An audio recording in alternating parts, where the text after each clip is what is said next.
Reading as living. In philosophy, reading must be constant.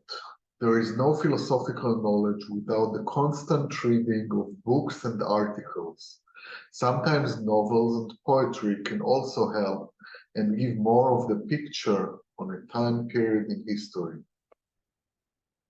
They are an interval in the reading of philosophical texts.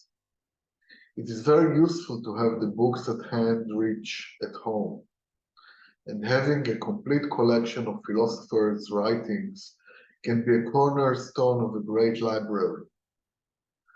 Giving yourself a reader table at home can help in progressing in the reading of books. A paper note where one has left the reading of a book can help reading orderly, and writing about what was read can help process the information. In addition to that, there are lectures which can be watched, and it is helpful to have friends that are interested in philosophy. Try and write. This can organize and focus thought in the long term.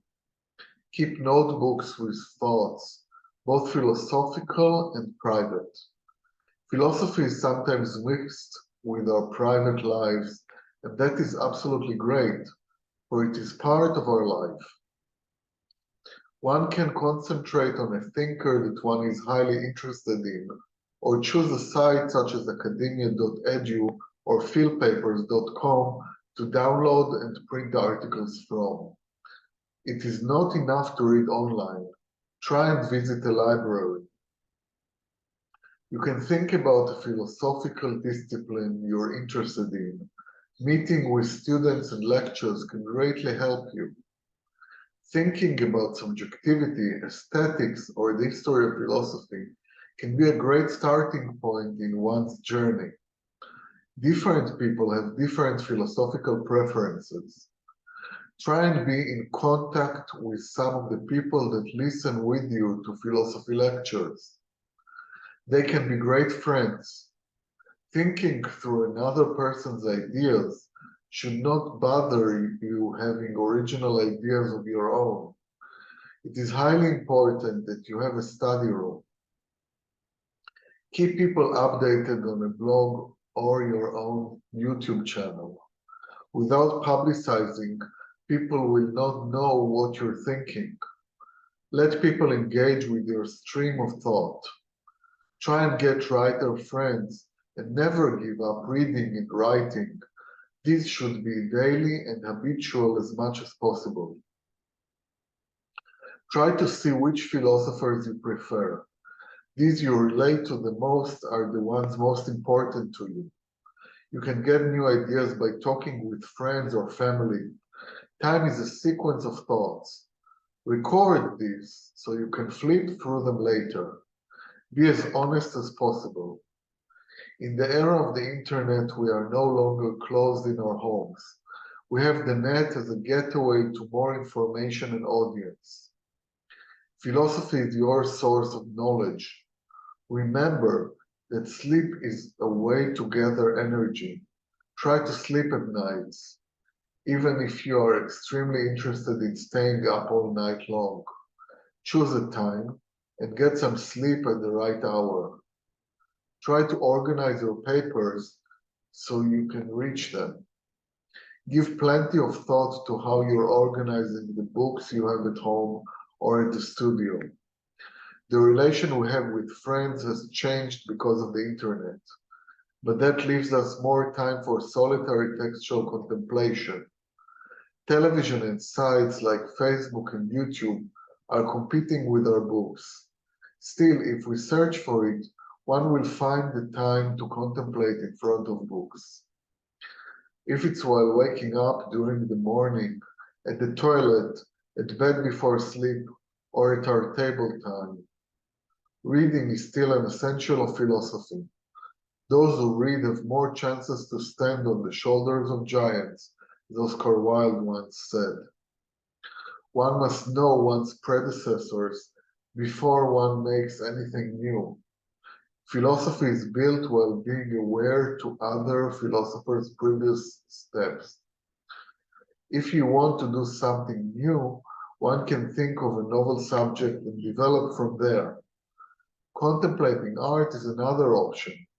Don't give up reading original texts, but interpretations are also an option for reading. A great interpretation can highlight a previously unseen spot. If you think about what should enter your library, the masterpieces of thought by Nietzsche, Kant, Plato, and others are a great option for your collection. Think about which conversation you would like to have. Immerse in another philosopher's perspective and try to understand it. This will give you philosophical thoughts to think about that are necessarily related to the profession. Not every thought is considered a philosophical thought. The thoughts that are considered philosophical are members of the same family, so to speak. Philosophy is concentrated in the content of thought. That means the content comes first, and the way these thoughts express feelings comes afterwards in our preference. Even though that is the situation, there is much feeling and expressivity in philosophy, and thinkers like Sartre, Heidegger, and Spinoza will influence you emotionally if you have the right sensitivity. Jean-Paul Sartre wrote not only philosophical essays, but also great and very expressive novels. Moreover, Plato was one of the greatest in prose writing of all times. Therefore, you will be able to appreciate some philosophies artistically as well. Remember, learning philosophy is like studying a new language. You will meet many new words and concepts that should make the study of philosophy more challenging and interesting. Most philosophers you are going to read are probably dead, but some are still alive. If you feel like it, you can write them emails and they might even answer you. You can think about which century interests you the most. It can be the 20th, 18th, 19th, or any other great century for philosophy you will be interested in. I chose the 20th for that matter. Some philosophers you will read noticed each other and read each other's writings. Some were influenced by others. Jean-Paul Sartre, for example, had an influence of Martin Heidegger in his writings. Ludwig Wittgenstein had an influence of Bertrand Russell and Gottlob Frege in his conception of logics. Philosophy, like the study of religion, is transmitted from one person to the next. Only new thoughts and perspectives are being constantly established. While writing, you will have the opportunity to stamp your own perspective on paper. If published, this can be influence other people's thoughts and choices. Do that only after you've studied previous thought.